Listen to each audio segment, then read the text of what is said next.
So, ang isa sa mga kagandahan kapag ka-content creator ka is merong mga brands na nagtitiwala sa'yo. Kamukha nga nitong Algo Laser na siguro pang 5 collaboration na namin to, no? So marami na silang laser engraver na pinadala sa amin at na-feature na rin dito sa may vlog. Pero bilang responsible rin na content creator, syempre namimili rin kami ng mga i-feature dito sa may channel namin para hindi nga guys masira yung channel namin. Yung mga product na pinifeature namin dito is talagang nagtitiwala rin kami, no? Kamukha nga nitong Algo Laser na nagpadala na naman sila sa atin ng bagong product nila. Ang kinagandahan dito guys, no, kasi matagal na ako nagtatanong sa kanila kung meron ba silang laser na maliit lang. Diba kasi usually sa atin is maliliit lang yung space natin. Kaya kailangan natin guys ng maliliit na laser product lang. Siguro napakinggan nila ako at meron silang ngayong bagong ino-offer na laser engraver cutter. Ang pangalan nito guys is yung Algo Laser na Pixie, no? So bagong-bago to guys kasi wala pa tong 1 month na ni-release.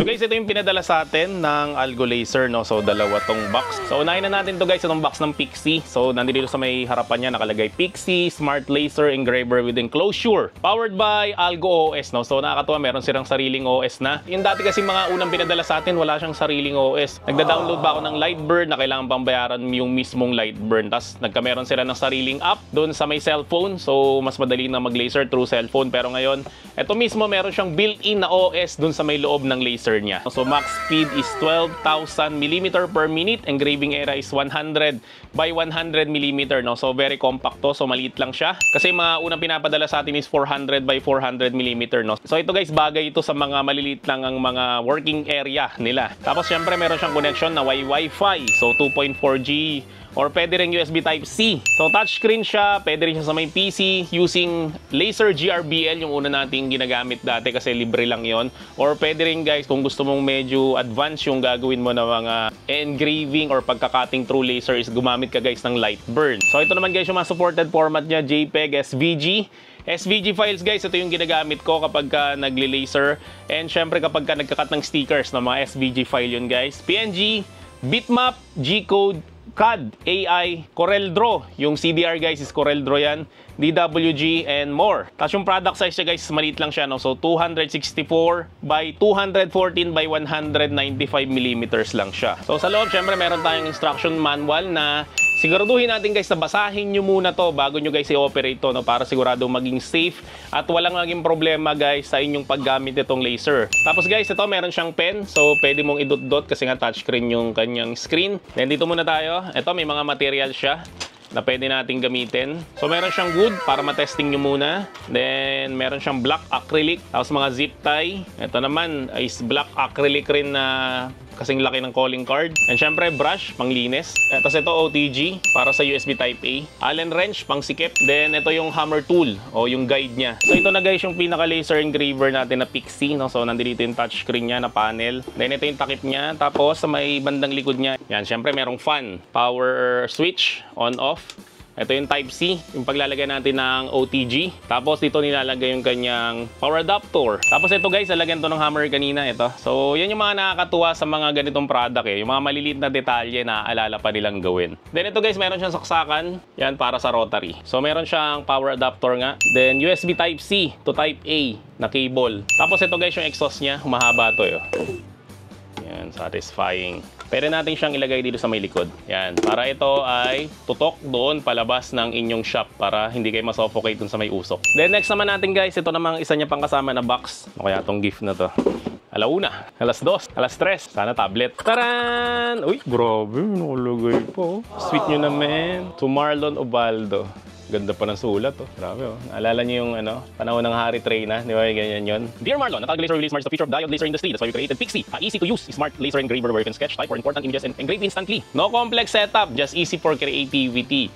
I'm also sorry for the delay. Okay lang yun. Grabe naman kayo. Algo Laser is a professional and hardworking team, but it's my decision as I want to make Pixie good enough and to develop cool things is also a mission of Algo Laser. After PVT3 process verification test round, we're glad that the correct are one coming. We hope to kick off the curtain of smart laser engraving. Your creativity and feedback will shape this journey. Kasi guys, actually kakalabas lang talaga nitong Algo Laser na Pixie 3. Wala pa tong 1 month. Much appreciated and can't wait to see you what you create. Best regards, Justin, CEO of Algo Laser. Grabe, nakakatuwa, no?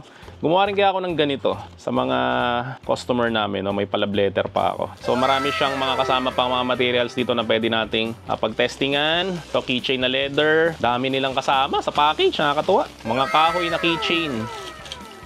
And more kahoy na keychain. I'm so happy, ang dami, grabe.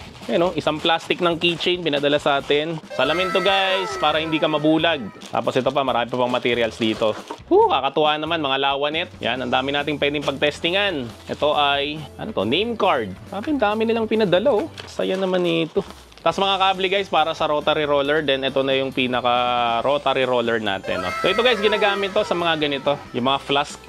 Di ba, ini-engraven to. So ito guys, sinaksa ko na siya sa plug. Then ito, yan, bumugad na sa atin, no? Algo S Engraving and Cutting Solution for your business. So i-next lang natin siya. Tapos ito, mga Wi-Fi. So hindi siya guys pwede sa 5 GHz na Wi-Fi. So 2.4 GHz na Wi-Fi. So dalawa kasi yung Wi-Fi ko dito. So i-enter ko lang yung password. So i-next na natin siya. Then set passcode. Skip ko na lang. Yan. So scan the QR to see the official website, no? So finish na natin siya. Yan. So, new firmware detected. Confirm na natin. So, click to update. Galing, no? Nag-update siya. So, ngayon guys, na-unbox na natin and syempre, na-update na natin yung firmware natin. So, ang gagawin natin ngayon guys, so mag-i-engrave na tayo and magka-cut at the same time. Ito. So, gagamit tayo ng balsa wood na 3mm na provided rin naman doon sa may machine. Press lang natin tong projects, then example. Tapos makikita nyo dito guys na marami na siyang sample. So, halimbawa, pipiliin ko tong monster. Yan. Tapos, press ko lang tong next. Yan. Tapos, lagyan natin dito sa may ilalim guys, ito lalagay natin to. Yan, so mga banda dito. Tapos meron tayong hammer dito, di ba? So susukatin mo siya, makikita nyo naman na saktong-sakto na siya doon. Tapos dito guys sa may taas, no, i-press natin to, itong mapping. Yan, so makikita natin guys kung saan ba mag-engrave and magka-cut yung ating laser. Yan, dapat makikita nyo na yung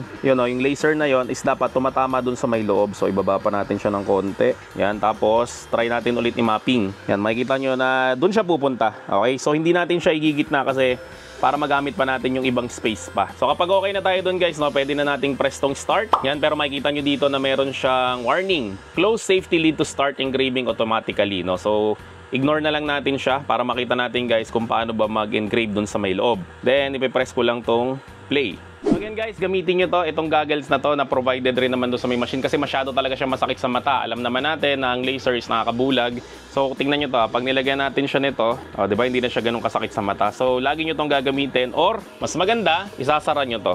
Yan, so meron naman siyang takip. Meron rin siya dito na lead, yan, pwede nyo siyang buksan kung gusto nyo makita kung ano yung nangyari doon sa may loob. Tapos meron siyang exhaust fan dito guys sa may likod, no. Pwede mong ilagay to, itong pinakita ko sa inyo kanina. Ikakabit mo lang siya na ganyan. Then ito twist mo lang siya. Yan. Tapos ito guys, humahaba to eh.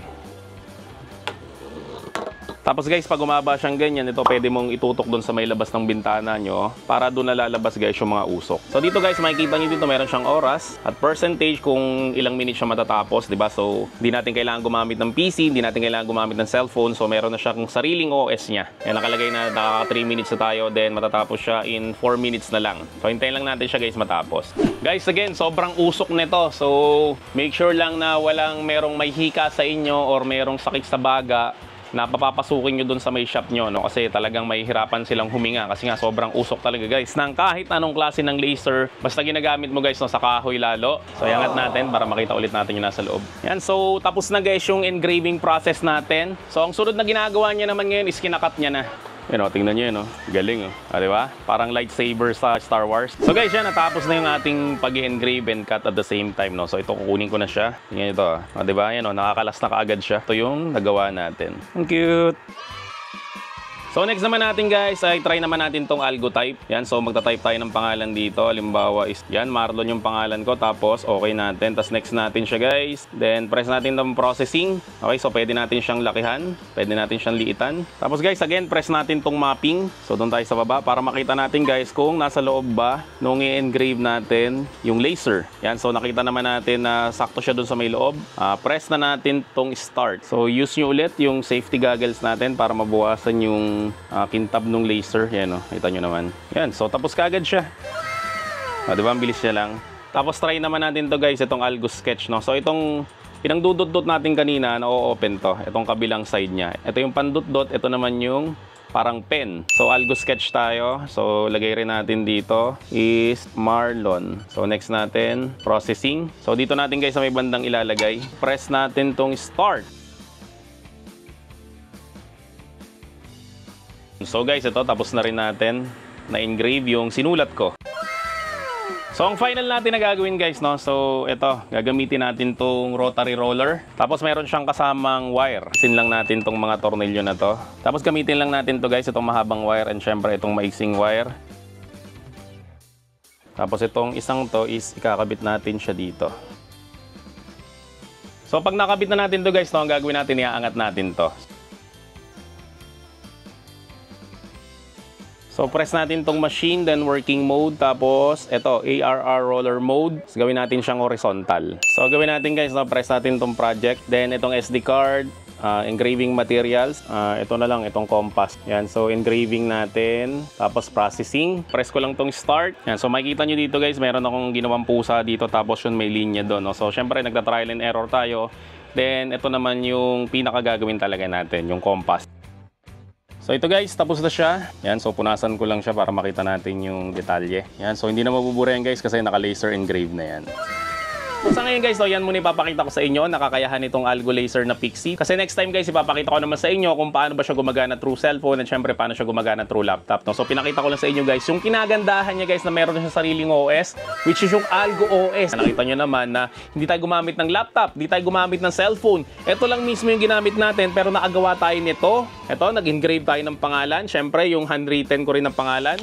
And syempre, nakapag-engrave rin tayo dito sa flask. Lahat yan guys is ginawa natin using Algo Laser na Pixie lang. At makikita nyo rin, di ba? Mula nung nag-unbox tayo, sobrang dali niya lang gamitin at sobrang dali niya lang i-setup. Wala na siyang mahabang explanation kung paano ba siya assemblein. Kasi paglabas mo ng box, naka-assemble na siya kaagad. Kumbaga guys, kung wala ka talagang idea sa paggamit ng laser, ito na guys yung para sa'yo. Kasi ito talaga guys is very beginner friendly. So maraming salamat ulit sa Algo Laser sa pagpapadala ulit ng bagong laser product. At sinisigurado ko marami pa tayong pagsasamahan ng mga future collaboration. Highly recommended to guys sa mga beginner sa laser at syempre gusto nila mag-business ng laser at maliit lang guys yung space nila. No? So sa mga gusto mag-avail nito guys, maglalagay ako ng link sa may description section ng video na to at make sure lang guys na yung link na yun na i-click nyo para siguradong distributor talaga ng Algo Laser Pixie ang mabibilhan nyo. So maraming salamat ulit sa inyong lahat. See you on my next video at bye-bye! The printing shop, ayos na sulit pa. The printing shop.